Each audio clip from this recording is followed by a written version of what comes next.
Hello everyone, स्वागत है आप लोगों का मेरी आज की एक नई क्लास में। मैं दीपा दानू आप लोगों के सामने आज अपना एक नया और टॉपिक लेके आई हूँ, जो कि है टैक्सेशन इन इंडिया। आप लोग बोर्ड पे देख सकते हो टैक्सेशन इन इंडिया। अगर हम टैक्सेशन इन इंडिया की बात करें, अगर हम टैक्सेशन की कुछ 4-5 साल पहले की बात करें और आज टैक्सेशन की बात करें, तो शायद पहले के टाइम पे हर कोई इंसान टैक्सेशन के बारे में बहुत ज़्यादा नहीं जानता था। कॉमन इंसान तो बिल्कुल भी नहीं जानता था। तो आज के हमारे न्यूज़ चैनल जो कि ईडी के बारे में हमें हर रोज़ बता रहे हैं, तो हमें टैक्सेशन के बारे में थोड़ा बहुत नॉलेज है।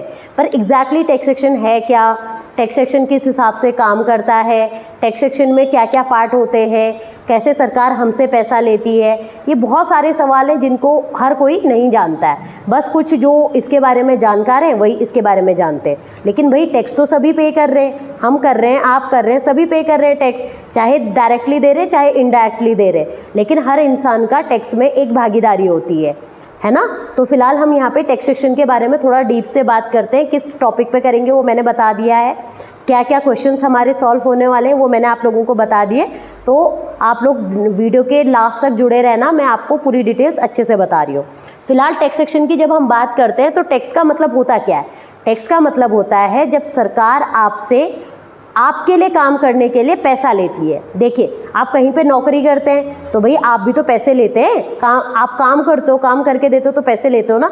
ऐसी सरकार आपके लिए काम करती है तो उसके लिए आपसे पैसे लेती है। सिंपल सी चीज़ है कि सरकार आपके लिए काम करने के लिए आपसे पैसे ले रही है। काम जैसे रोड बना रही है, सरकारी स्कूल फ्री एजुकेशन दे रहे हैं, आयुष्मान कार्ड के थ्रू आपको जो फ्री इलाज मिल रहा है, ये ऐसी बहुत सारी चीज़ें जो गवर्नमेंट कर रही है, सेंट्रल गवर्नमेंट या हमारी स्टेट गवर्नमेंट, उन सब के लिए हम टैक्सेशन के थ्रू हमारी सरकार पैसा कलेक्ट करती है हमसे, और फिर हमारे भलाई के लिए ही उन पैसों को खर्च कर दिया जाता है। अब फिलहाल हम टैक्सेशन के बारे में तो हमने समझ लिया कि सिंपल सरकार हमसे जिस तरीके से पैसा लेती है वो तरीका ही टैक्सेशन कहलाता है। ठीक है, तो अब यहाँ पे टैक्सेशन में देखिए, इंडिया में जो टैक्सेशन है उसको अगर आप समझो तो उसे 2 पार्ट में कन्वर्ट करो। जैसे मैंने शुरू में भी बोला कि इंडियन टैक्सेशन 2 पार्ट में डिवाइड है। 2 पार्ट में वो क्या क्या है। सबसे पहले है डायरेक्ट टैक्स। अगर हम डायरेक्ट टैक्स की बात करें तो देखो, डायरेक्ट टैक्स में आप किसे कहते हो, इनकम टैक्स सुना है ना, सुना होगा सब नहीं, तो हम इनकम टैक्स की बात कर रहे हैं। तो जो ये इनकम टैक्स है ये हमारा डायरेक्ट टैक्स है। अगर हम दूसरे टैक्स की बात करें तो वो है इनडायरेक्ट टैक्स। तो ये इनडायरेक्ट टैक्स जो होता है वो है आज के टाइम पे जो कि आपने सभी जीएसटी में एक पार्ट बनते हो गवर्नमेंट को पैसे देने का। आपके थ्रू जो पैसा सरकार को जा रहा है वो है या तो जीएसटी के थ्रू आप दे रहे हो जो कि इनडायरेक्ट टैक्स है, या तो फिर आप डायरेक्ट टैक्स में दे रहे हो इनकम टैक्स के थ्रू। ठीक है, तो आज फिलहाल मैं इन दोनों में से एक ही टॉपिक पे बात कर पाऊंगी। फिलहाल थोड़ा सा इसको और समझते हैं। इनकम टैक्स, देखो जब सरकार आपसे पैसा लेती है तो सरकार कहीं ना कहीं पैसा लेने का सरकार का एक तरीका होता है। तो हर टैक्सेशन बिना नंबर के नहीं चलता है।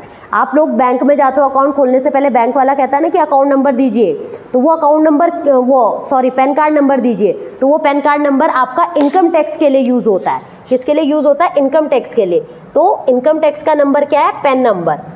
और अगर जीएसटी के नंबर की बात करें तो हर कंपनी को जो जीएसटी में रजिस्टर्ड होगी उसको मिलता है जीएसटी नंबर। क्या मिलता है, जीएसटी नंबर। तो हम यहाँ पे बात कर रहे हैं कि कोई भी टैक्सेशन बिना नंबर के कोई भी आपका पैसा नहीं काट सकता है। भाई टैक्सेशन के लिए सरकार आपसे जो पैसा ले रही है, जिस तरीके से पैसा ले रही है उसको हम टैक्स कह रहे हैं, और जो जिस माध्यम से वो ले रही है उसको हम उसका टैक्स नंबर कह रहे हैं। तो यहाँ पे आपके पास 2 पार्ट है टैक्सेशन के, डायरेक्ट टैक्स और इनडायरेक्ट टैक्स। क्लियर है। अब ये डायरेक्ट इनडायरेक्ट क्या है, डायरेक्ट टैक्स में आपका इनकम टैक्स आता है, इनडायरेक्ट टैक्स में आपका जीएसटी आता है। डायरेक्ट टैक्स लेने का जो वो है आपका नंबर वो है पैन नंबर, और इनडायरेक्ट टैक्स लेने का जो नंबर है वो है जीएसटी नंबर। इतना तो हमने समझ लिया। अब यहाँ पे देखिए जो डायरेक्ट टैक्स है, यहाँ देखिए आज हम फिलहाल एक ही टॉपिक के बारे में बात करते हैं, तो यहाँ पे फिलहाल इनडायरेक्ट टैक्सेशन वाला पार्ट मैं रिमूव कर रही हूँ। तो आज हम बात करेंगे डायरेक्ट टैक्स के बारे में। डायरेक्ट टैक्स का मतलब मैंने बता दिया, इनकम टैक्स होता है और पैन नंबर पे लगता है। अब हम कहते हैं कि डायरेक्ट टैक्स जो है वो क्या है।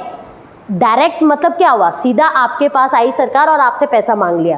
क्या आपके साथ कभी ऐसा हुआ है, नहीं ना। तो सरकार डायरेक्ट टैक्स को कैसे कलेक्ट करती है पहले समझो। हम यहाँ पे 3 वेज में यहाँ पे डायरेक्ट टैक्स को समझा रही हूँ। पहली चीज़ टैक्स पेयर होता है यहाँ पे, दूसरा होता है जो वो होता है यहाँ पे कंपनी, जहाँ से वो कंपनी कह लो या जहाँ से फिर पैसा कमा रहा है जो टैक्स पेयर है। तीसरा होता है, आपको बताया कि भाई हमारे पास 2 टाइप के टैक्स सेक्शन है, इनडायरेक्ट टैक्स सेक्शन और डायरेक्ट टैक्स सेक्शन। अब डायरेक्ट टैक्स सेक्शन का मतलब आप क्या समझ रहे हो कि भाई जैसे डायरेक्ट क्या हुआ कि मैं हूँ और सामने मेरे बगल में कोई बैठा है, उसने मुझसे पूछ लिया कि भाई क्या करोगे या मेरा पैसा दो, तो मेरे सामने आके पूछा ना, डायरेक्टली पूछा उसने, ठीक है, उसको डायरेक्ट टैक्स सेक्शन एक तरीके से। बट अभी तक क्या आपके साथ ऐसा हुआ कि सरकार ने आपसे आके बोला हो कि भाई मेरा पैसा दो? नहीं ना। अब ये डायरेक्ट टैक्स सेक्शन कैसे काम करता है, पहले उस चीज़ को थोड़ा ध्यान से समझो। अगर हम डायरेक्ट टैक्स की बात करें तो डायरेक्ट टैक्स का मतलब देखो, समझो यही कि भाई टैक्स पेयर और गवर्नमेंट एक दूसरे से डायरेक्टली कनेक्ट होते हैं। बेसिकली डायरेक्ट टैक्स को लेने का सरकार का तरीका है, अगर सोचो खुद, सरकार आपसे आके बोले कि भाई आपने साल भर में इतना पैसा कमाया और इतना मुझे दे दो। मान लो सरकार आपसे बोल रही है कि आपने, मान लो सरकार ने आपसे बोला कि आपने 15 लाख कमा लिए, ठीक है, 15 लाख में से साल के एंड में बोल रहा है कि भाई सरकार एक, मान लो जो परसेंटेज है उसके हिसाब से, मान लो कोई भी परसेंटेज हम ले लेते हैं अभी एग्जांपल, 10% मुझे दे दो। क्या आप, ऐसा है कि आप सरकार को उठा के 10% दे दोगे? भाई अगर मैं कहूँ साल भर हम कमा रहे हैं पैसा, क्या सब जेब में लेके घूम रहे हैं या सब इकट्ठे करके रख रहे हैं? नहीं ना। तो अगर सरकार डायरेक्ट आपसे आके कहेगी कि भाई मुझे इतना पैसा दे दो, तो आप भी तो नहीं दे पाओगे ना। तो सरकार के पास यहाँ पे डायरेक्ट टैक्स लेने का एक तरीका है जिसको हम कहते हैं TDS। क्या कहते हैं? TDS। अगर TDS की बात करें, फुल फॉर्म होती है tax deduct and source. Tax deduct and source. अब TDS basically tax deduct and source है, यानी कि टैक्स लेने का एक तरीका। टैक्स डिडक्ट एंड सोर्स का मतलब यही तो हुआ, टैक्स लेने का एक तरीका। अब ये टैक्स लेने का तरीका किस हिसाब से है? देखो, सरकार को भी पता है कि अगर वो आपके पास आके बोले साल के एंड में कि भाई मेरे इतने पैसे बनते हैं डायरेक्टली और मुझे इतना दे दो, तो मुझे भी पता है, आपको भी पता है कि इकट्ठे कोई करके रखने वाला नहीं है, ना ही कोई अपनी मेहनत का पैसा इकट्ठे ही सरकार को दे दे। क्लियर है? तो इस सिचुएशन के लिए सरकार ने एक तरीका अपनाया अपने पैसों को लेने के लिए। कहते हैं ना, जब सीधे उंगली से घी ना निकले तो उंगली टेढ़ी करनी पड़ती है। वही वाली बात है कि हमारी सरकार ने भी यहाँ पे वही काम किया। हमारी सरकार ने जो ला दिया यहाँ पे TDS ला दिया, टैक्स डिडक्ट एंड सोर्स, यानी कि सरकार का इनकम टैक्स लेने का एक तरीका है ये। अब सरकार क्या करेगी? आपसे मांगेगी तो आप तो दोगे नहीं सरकार को पैसा, तो सरकार ने क्या किया, थर्ड पर्सन यहाँ पे इन्वॉल्व कर दिया।